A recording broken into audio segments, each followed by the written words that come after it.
तो मैं ये समझता हूं कि ये लोगों को वोटों में भगाने की ये टैक्टिक्स है और ये लोगों को गुमराह कर रहे हैं, लोगों को गलत शिक्षा दे रहे हैं और ये कभी अपने इस मिशन में कामयाब नहीं होंगे।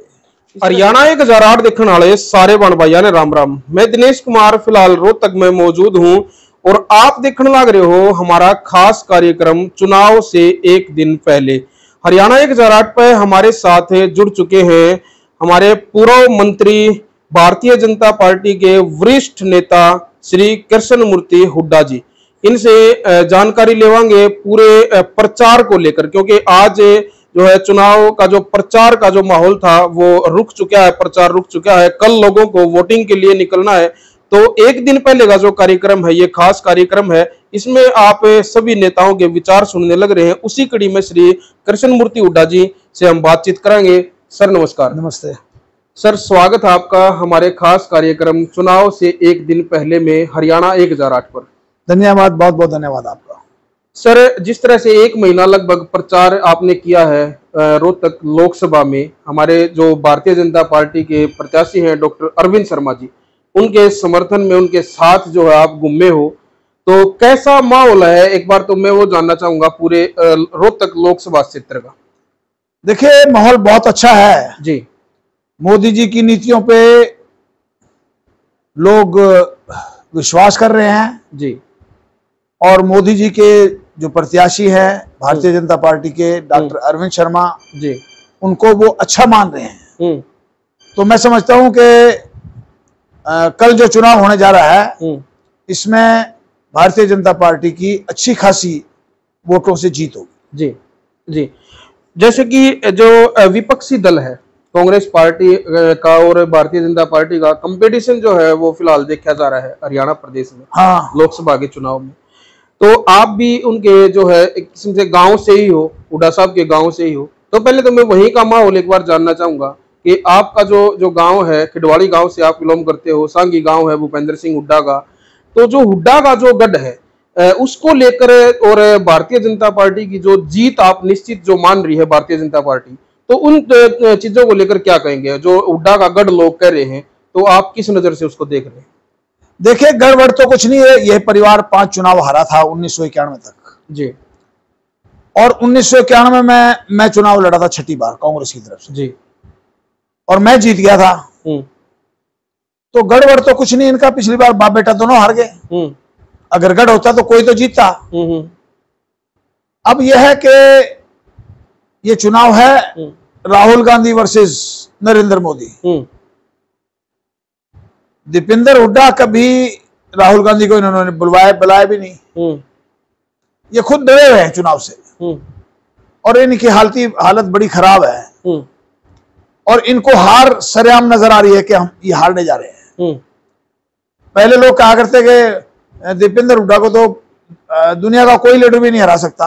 एक साधारण से कैंडिडेट ने उसको हरा दिया। पिछली बार ये जब हारने लगे तो इन्होंने ये कहा कि ये हमें जबरदस्ती हराया जा रहा है। मुझे भूपेंद्र सिंह हुड्डा ने बुलाया, मैं उनके साथ था। कहने कृष्ण मूर्ति ऐसे ऐसे बात है, इसको जबरदस्ती हरा रहे हैं 6-7 हजार वोटों से, आप कुछ करो। मुझे कहने लगे कुछ करो, कोई हंगामा करो, कोई बात करो जी। तो मैंने कहा मैं करता हूँ, आप बताओ क्या करूं। इतनी देर में दीपेंद्र आ जाते हैं चुनाव की गिनती से उठ के। तो दीपेंद्र ने ऐसे, मैंने पूछा कि भाई क्या बात है, क्या आपके साथ कोई गड़बड़ हुई है या आपके साथ कोई जोर जबरदस्ती हुई है? मैंने कहा कि कुछ नहीं, चुनाव हार गया। तो मैंने पूछा कि किस वजह से चुनाव हारे हैं? कहने लगे जी ईमानदारी से इलेक्शन हुआ है और कोई गड़बड़ वाली बात नहीं है।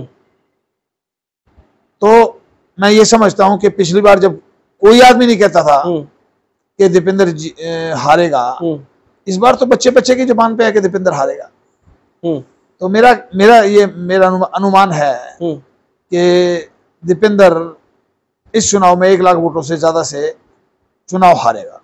जिस तरह से आपने कहा कि चुनाव है नरेंद्र मोदी वर्सेस राहुल गांधी, तो निश्चित वैसे तो कांग्रेस पार्टी ने प्रधानमंत्री जो पद का उम्मीदवार है उनका कोई फिलहाल जो है वो मैदान में नहीं है। ये सभी ये सोच रहे हैं भाई पता नहीं कौन जो है, अगर कांग्रेस पार्टी अगर जीतती है तो पता नहीं कौन प्रधानमंत्री बनेगा, ये कोई अंदाजा नहीं लगा सकता। भारतीय जनता पार्टी है वो सीधा नरेंद्र मोदी के लिए जो है वो वोट की अपील लोगों से कर रही है। लेकिन कुछ लोग ये कह रहे हैं इस चुनाव में कि नरेंद्र मोदी वर्सेस दीपेंद्र हुड्डा, इसको क्या कहेंगे? एक मजाकिया टाइटल कहेंगे या फिर किस नजर से आप लोग इसको देखेंगे? ये बड़ा हास्यास्पद है जी। कहाँ राजा भोज खां गंगू तेली, ये कहावत है। नरेंद्र मोदी 2 बार के प्रधानमंत्री, 3 बार के मुख्यमंत्री, दीपेंद्र तो कुछ भी तो नहीं है जी। कभी मिनिस्टर बना हो तो भी थोड़ा सोच लें। जब तक बाप चीफ मिनिस्टर था जब तक वो चुनाव जीतते रहे, जिस दिन बाप चीफ मिनिस्टर हट गए उस दिन चुनाव हार गए। और ये कहावत थी कि भाई ये कभी किसी से चुनाव नहीं हारेंगे जी, और इनकी हालत बड़ी खराब हुई। मैं ये समझता हूं कि जो असली मुद्दे हैं वो ये है कि दीपेंद्र की सरकार थी जिस समय, वहां नौकरियों में बड़ा भारी भ्रष्टाचार होता था। लोग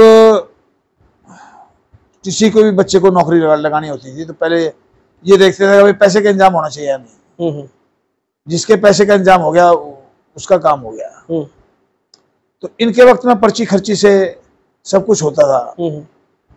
हमारा ये सरकार जो भारतीय जनता पार्टी की सरकार है इसमें पर्ची खर्ची को खत्म कर दिया, जड़ से उखाड़ दिया जी। और मैं समझता हूं कि ये एक बहुत अच्छा कदम है और नौजवानों के लिए खास तौर पे ये कदम उठाना बहुत जरूरी था। जी जी। आप जो है काफी उम्र जो है आपकी है और काफी सालों आपने राजनीति में जो गुजारे हैं, मैं जानना चाहूंगा, मैंने अभी तक ये सवाल किसी से किया नहीं, किसी नेता से, लेकिन मैं जानना चाहूंगा पहले की राजनीति में और आज की राजनीति में आप क्या अंतर क्या देखते हैं? बहुत अंतर है। जैसे मैं आज से 50 साल पहले पॉलिटिक्स में आया था जी।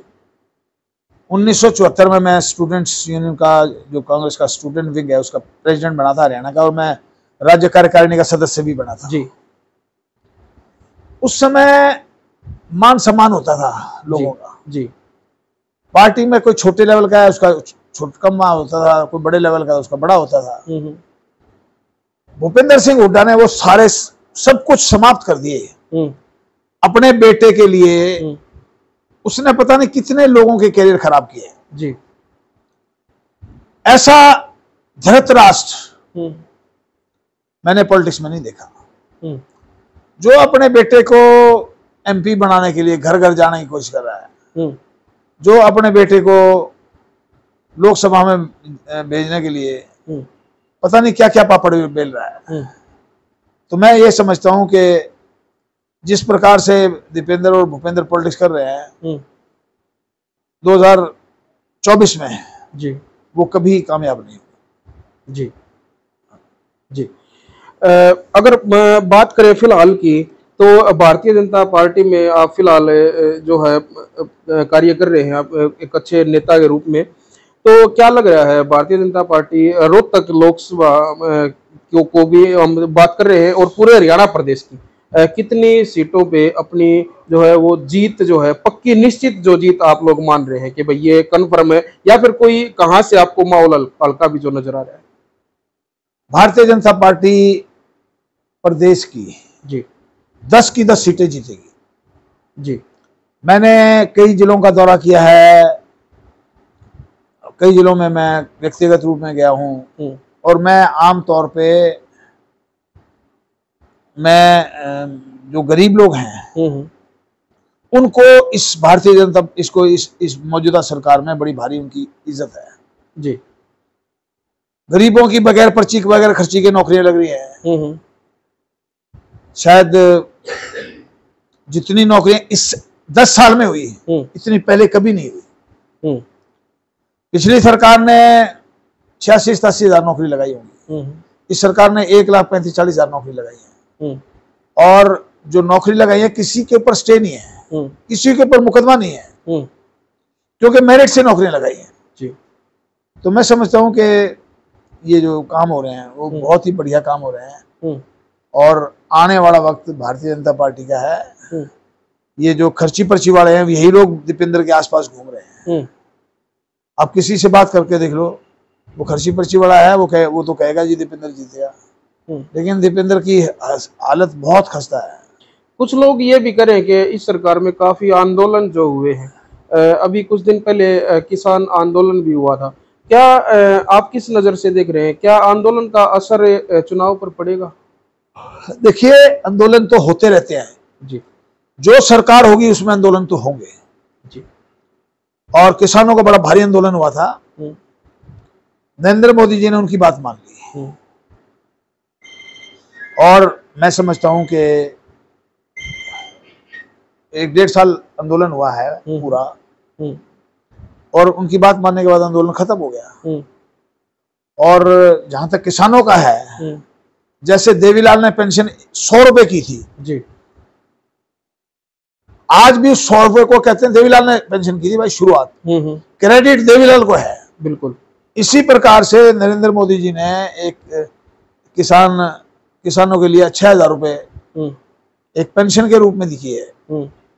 आप अंदाजा लगाओ, जो 100 रुपए पेंशन थी वो आज 20-25 साल बाद, 25-30 साल बाद वो तो 3000 होगी। और जो किसान सम्मान निधि से मोदी जी पैसा दे रहे हैं, ये आज तो सिर्फ 6000 है, लेकिन आएगा टाइम जब ये 60,000 हो जाएगी और 60,000 से भी फर्क हो जाएगी।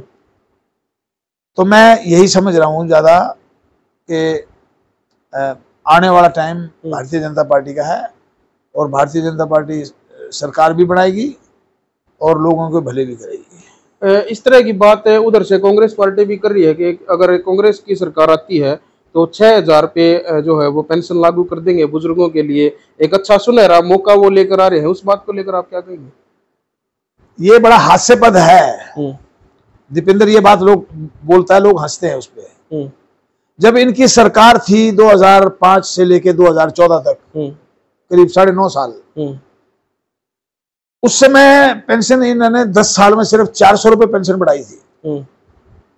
हमारी सरकार ने 10 साल में 2000 रुपए पेंशन बढ़ाई। आप अंदाजा लगाओ, जो 400 रुपए पेंशन बढ़ाने वाला वो एकदम से 6000 कैसे करेगा जी? 10 साल में 400, सिर्फ 400।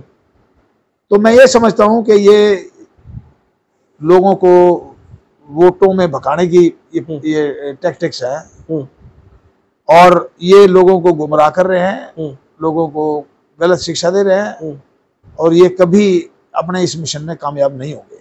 इस तरह से प्रचार के दौरान आप लोग घूमे हो, हाँ। तो मैं जानना चाहूंगा क्या किसी प्रकार की पब्लिक की, आम लोगों की नाराजगी का भी जो है आप लोगों को सामना करना पड़ा है या फिर क्या कहना चाहिए?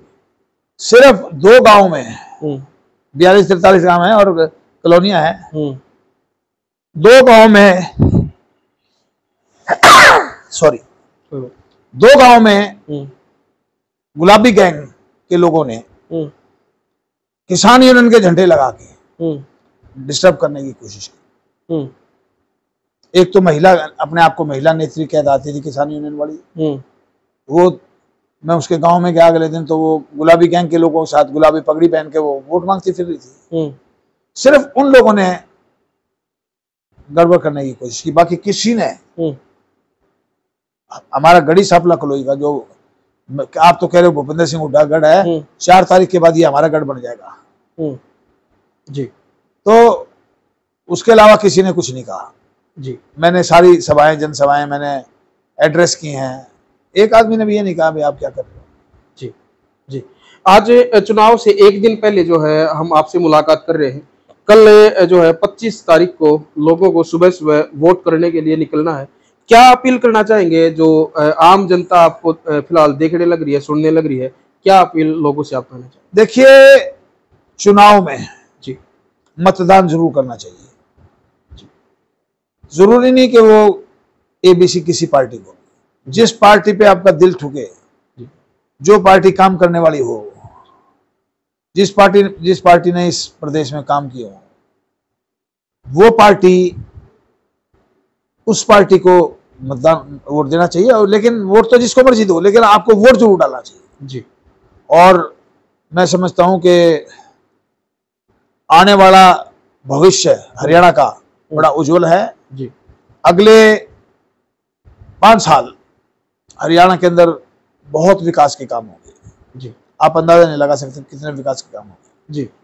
तो मैं ये कहता हूं कि ये चुनाव एक सबक भी सिखाएगा और देश को